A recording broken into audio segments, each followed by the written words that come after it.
क्योंकि इस जलसा गाह में जिसे सबसे ज़्यादा इज्जत दी लोगों ने वो अलीमा खानम थी। जो हसनैन रफ़ीक है, मेरी उनसे रिपोर्ट ही, उन्होंने कहा जी मेरे सामने वो आई हैं, और जिस तरह लोगों ने उनको सर आंखों पे बिठाया खैबर पख्तूनख्वा में जलसा गाह में, वो कहते जी इसकी कोई मिसाल नहीं मिलती।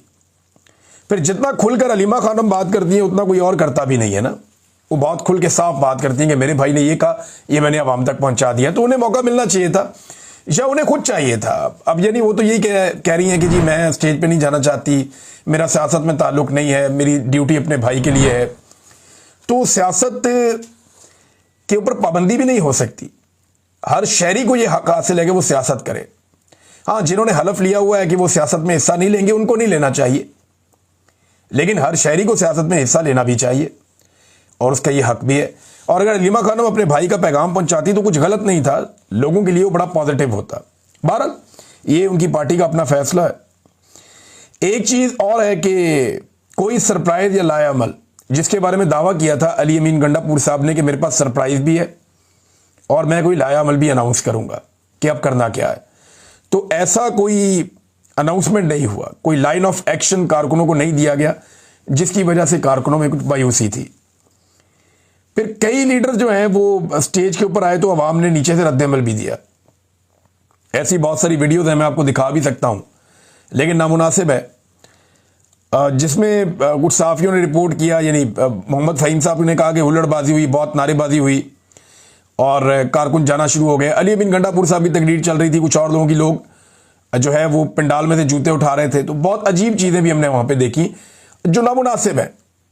लेकिन ये पब्लिक का रद्द-ए-अमल क्यों आ रहा है, ये तो क़यादत अच्छी तरह जानती है कि लोग क्यों मायूस हो रहे हैं पाकिस्तान तहरीक इंसाफ की उस क़यादत से जो इमरान खान साहब के नाम पे इक़्तिदार में आई है। जानदार तकरीर किसकी थी इस पूरे जलसे के अंदर? तो एक बड़ी जानदार तकरीर जुनैद अकबर साहब ने की। उन्होंने कहा जी मुझे अपने इदारों पे फ़ख्र है, मगर क़यादत के हवाले से जो इदारों की क़यादत है उनसे वो प्रॉब्लम्स हैं, वो बता भी रहे थे।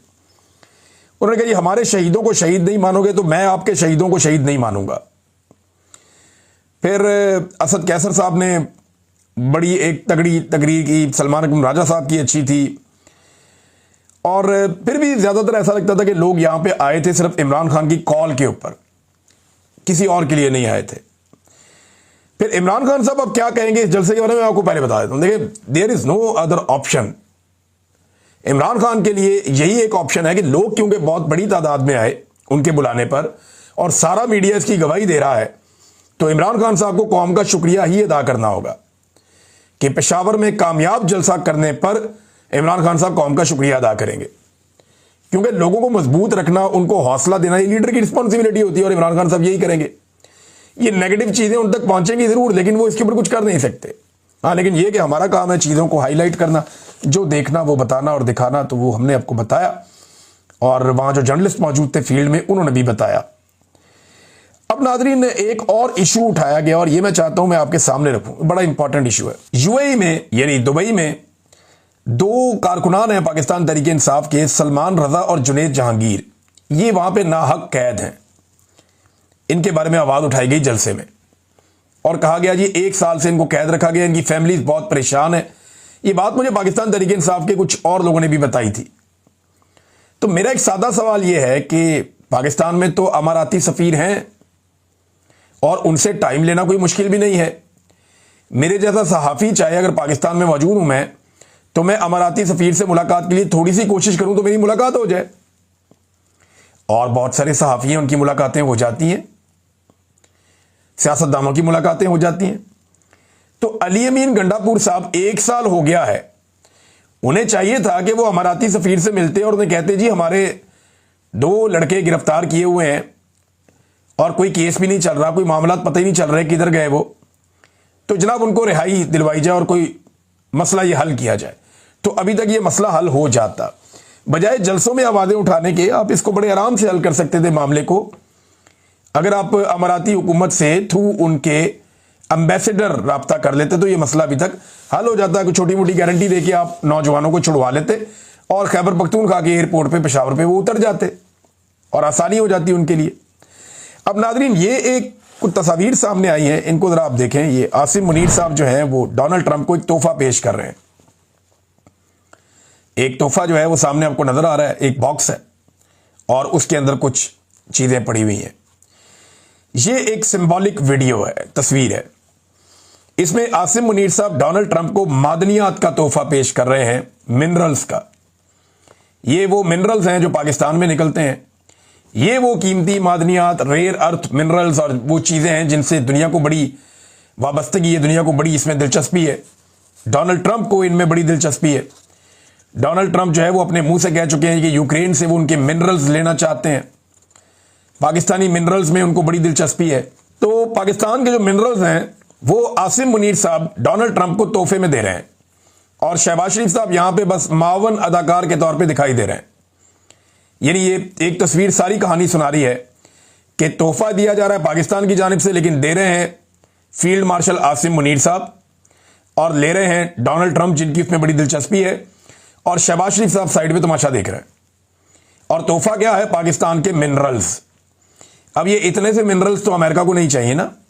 अब इन्हीं के लिए मुआहदे हो रहे हैं, इन्हीं के लिए ताल्लुकात बहुत अच्छे बन रहे हैं और ये वो मिनरल्स हैं जिन पे बड़े ताकतवर लोगों के और बड़े पैसे वाले लोगों की इनके ऊपर नजरें हैं। इसमें बहुत सारे मिनरल्स ऐसे हैं जो फ्यूचर में बड़े काम आने वाले हैं दुनिया के। लिहाजा ये डोनाल्ड ट्रंप को आसिम मुनीर साहब गिफ्ट कर रहे हैं। ये तस्वीर एक और भी चीज क्लियर करती है कि मिनरल्स जो है उनका कब्जा या उनकी मलकियत या उनका कंट्रोल पाकिस्तान में सिविलियन गवर्नमेंट के पास नहीं है, वो मिलिट्री एस्टेब्लिशमेंट के पास है। अब सादी बात अगर आप कहें तो उन्हीं के पास कंट्रोल है। अब खैबर पख्तूनख्वा में जो माइंस एंड मिनरल्स का बिल है वो पास नहीं हुआ, लेकिन इसके बावजूद मिनरल्स निकलते भी हैं और माइनिंग होती भी है। कौन रोके, कैसे रोके, ये तो आज तक किसी को पाकिस्तान में समझ ही नहीं आई। नादरीन, जो पुरस्कार खातून वाला मामला था ये बढ़ता ही चला जा रहा है। ख्वाजा आसिफ ने कहा जी मैं इसको नहीं जानता, वजीर कानून ने कहा जी मैं इन खातून को नहीं जानता, वजारत खारजा कहती है जी हम भी खातून को नहीं जानते, हमने नहीं किया। सारे अपने ऊपर से उतार रहे हैं। शहबाज शरीफ साहब इसके ऊपर बोलने को तैयार नहीं है। और ये खातून जो माजी में बड़ी प्रो इसराइल रही हैं, नेतन्याहू के हवाले से बड़ी उनकी मोतरफ रही हैं और साथ ये कहती रही हैं कि पाकिस्तान को इसराइल को तस्लीम कर लेना चाहिए। अब ये खातून जो है इनको अकेला कर दिया सबने मिलकर। यानी ये खातून कोई जाती फायदे के लिए तो नहीं फिर रही थी ना, मेरे ख्याल में ये तो इन्हीं लोगों की मदद के लिए गई थी। अगर वो बरतानिया में रहती हैं, वहां से वो निकली हैं, उन्होंने कोई काम शाम किया है, उनकी ऑफिशियल ड्यूटी उनके बकौल उनको मिली है। अब कोई भी नहीं मान रहा कि उनको कोई ऑफिशियल ड्यूटी दी गई है। सबने उनको एकदम अलग कर दिया, अपने से अकेला छोड़ दिया। मुश्किल वक्त आया तो कहा नहीं तुम अलग हो जाओ, अकेली हो जाओ, उन्हें अकेला कर दिया। हालांकि ये खातून ने बदतरीन हालात के अंदर, जब बहुत बुरे हालात थे पीएमएलएन के, तब भी इन्होंने पीएमएलएन का साथ दिया था और पीएमएलएन के साथ ये हमेशा खड़ी हुई थी। लेकिन आज सबने इनको डिसोन कर दिया। हालांकि इन सब के साथ इनकी तस्वीरें नवाज शरीफ के साथ भी हैं, लेकिन कोई आज उसको ओन नहीं कर रहा। ये बदकिस्मती है। वैसे इस खानदान की ये पुरानी आदत है, जो मुश्किल में आता है ये उससे दूर हो जाते हैं, जान छुड़ा लेते हैं। अब हुआ ये कि पाकिस्तान की वजारत खारजा ने भी एक मौक़िफ़ दे दिया, जनाब सानू नहीं पता। तो इस पे जो मौक़िफ़ अब आया ना वो बड़ा इंटरेस्टिंग है और वो अक़वाम मुत्तहिदा के सेक्रेटरी जनरल के जो तर्जुमान है उनसे पूछा गया तो उनका बयान आ गया। उन्होंने कहा जी कि पाकिस्तान का जो मुस्तकिल मंदूब है अक़वाम मुत्तहिदा में, उसकी दरखास्त के ऊपर इस खातून को ये इजाज़तनामा मिला कि ये अक़वाम मुत्तहिदा के सेशन में शिरकत करेंगी। फिर उन्होंने कहा कि ये कहाँ बैठेंगी खातून, कि ख्वाजा आसिफ के बिल्कुल अकब में इनके बैठने का फैसला भी अक़वाम मुत्तहिदा ने नहीं किया, ये पाकिस्तान की हुकूमत का और पाकिस्तान के जो लोग वहां मौजूद हैं उनका फैसला था। अब ये वहां बैठी कैसे, ये फटा पड़ गया है। सारे सफाइयां देते फिर रहे हैं। मामला ये है कि ये इन्होंने इमरान खान साहब पे हमेशा इल्ज़ाम लगाया, यहूदी लॉबी कहते रहे, उनको प्रोपेगेंडा करते रहे, ये इसराइल का एजेंट है, ये भी कहते रहे। वो ये भी कहते रहे कि जनाब ये फलानी कंपनी तो फलाना, ये तो बहुत सारे इमरान खान साहब पे मजहब कार्ड इन्होंने इस्तेमाल किए। आज इमरान खान ने एक लफ्ज़ भी नहीं बोला और ये सारे सफाइयां देते फिरते हैं। कोई गले में इसराइली रुमाल डाल के फिर रहा है, कोई जो है कोई स्टेटमेंट दे रहा है, कोई कहीं पे सफाई दे रहा है, कोई किस तरह की बात कर रहा है। सारे अपनी सफाइयां दे रहे हैं, हालांकि इमरान खान ने एक लफ्ज़ भी नहीं बोला। जिस इमरान खान के ऊपर ये अटैक करते थे ना कि उसको खातमुन नबीयीन नहीं कहना आता, वो इसीलिए करते थे ना, उसको कहीं और जोड़ते थे जाके। ये बड़ी बारीक वारदात डालते हैं। कि इमरान खान साहब का तलफ़ुज़ ठीक नहीं है। आज जरा शहबाज शरीफ साहब को सुने ना, उन्होंने कुरान पाक की आयत पढ़ी है, और जिस तरह शहबाज शरीफ साहब ने कुरान पाक की आयत पढ़ी है उसमें सिर्फ एक आयत के हिस्से में 2 गलतियां हैं, और वो छोटी मोटी नहीं है, वो लफ्ज़ ही बदल दिया उन्होंने। लफ्ज़ कोई और था, उसको मुकम्मल तौर पे बदल दिया उन्होंने। अब वो इन्होंने इतना गलत पढ़ा है, मैं वो आपको पढ़ के भी नहीं सुनाना चाहता, लेकिन ये शहबाज शरीफ साहब ने काम किया। इसके ऊपर मौलवी भी नहीं बोलेंगे, वो दानिशवर भी नहीं बोलेंगे, और बाकी लोग भी इसके ऊपर बात नहीं करेंगे। दानिशवर नहीं, दानिशवाड़, वो भी नहीं बोलेंगे इसके ऊपर, और इसके ऊपर बिल्कुल बात नहीं करेंगे। बहरहाल ये जो खातून वाला मामला है ये काफ़ी तूल पकड़ गया, और ख्वाजा आसिफ का जो इंटरव्यू है वो उससे भी ज़्यादा तूल पकड़ गया, उससे भी ज़्यादा। यानी ख्वाजा आसिफ साहब के इंटरव्यू के बाद अब पीएमएलएन के अच्छे खासे हमायती वो पीएमएलएन पे चढ़ दौड़े और ख्वाजा आसिफ को लगातार बेइज्जत कर रहे हैं। देखिए ये हो जाता है, ख्वाजा आसिफ साहब के साथ बुरा हुआ, नहीं होना चाहिए था, लेकिन हो जाता है। उन्हें आदत पड़ी हुई हल्की हल्की गेंदों की, उन्हें आदत पड़ी हुई है पाकिस्तान के अंदर ऐसे मीडिया की जिसको वो कहते हैं नो कमेंट, वो कहता है ठीक है आगे बढ़ो यार। जिसको वो कहते हैं जिसका मैं जवाब देना नहीं चाहता, वो कहते हैं अच्छा चलो अगला सवाल करते हैं। या तो इन्हें हमेशा सहूलतकारी मिलती है, लेकिन बाहर मीडिया बड़ा ब्रूटल है, वो साफ सवाल करते हैं, जवाब मांगते हैं। इमरान खान तो मीडिया को डील कर देता है, ये नहीं कर सकते, ना इनकी ये कैपेसिटी है। तो अब अगर बदला लेना है ना, तो एक ही तरीका बाकी रह गया, और वो तरीका ये है कि हाफिज आसिफ मुनीर साहब, क्योंकि वो बहुत काबिल हैं, या फिर शहबाज शरीफ जिनको काबिलियत की बुनियाद पे जाली वजीर आज़म बनाया गया है, इन दोनों में से कोई एक मेहदी हसन को जाके इंटरव्यू दे और बदला ले ले। ख्वाजा आसिफ की बेइज्जती का अगर बदला लेना है तो ख्वाजा आसिफ को अपने महकमे में से, यानी वजीर दिफा हैं वो, तो उनके सबॉर्डिनेट हैं, उनके नीचे काम करते हैं आर्मी चीफ, उनको भेजना चाहिए या तो इंटरव्यू के लिए, या फिर शहबाज शरीफ को अपने वजीर की बेइज्जती का बदला लेने के लिए मैदान में आना चाहिए और मेहदी हसन को इंटरव्यू देके हिसाब बराबर कर देना चाहिए। क्या वो लोग ये करेंगे? कर लेंगे तो बहुत बड़ी बात है। लेकिन एक चीज और रिपोर्ट हो रही है, पहले शहजाद अकबर साहब ने रिपोर्ट की, फिर जुनैद सलीम साहब ने रिपोर्ट की। तो शहजाद अकबर साहब ने कहा कि 2 वजीर आपस में लड़ पड़े अमेरिका में और पंजाबी में गालम गलोच हो गए।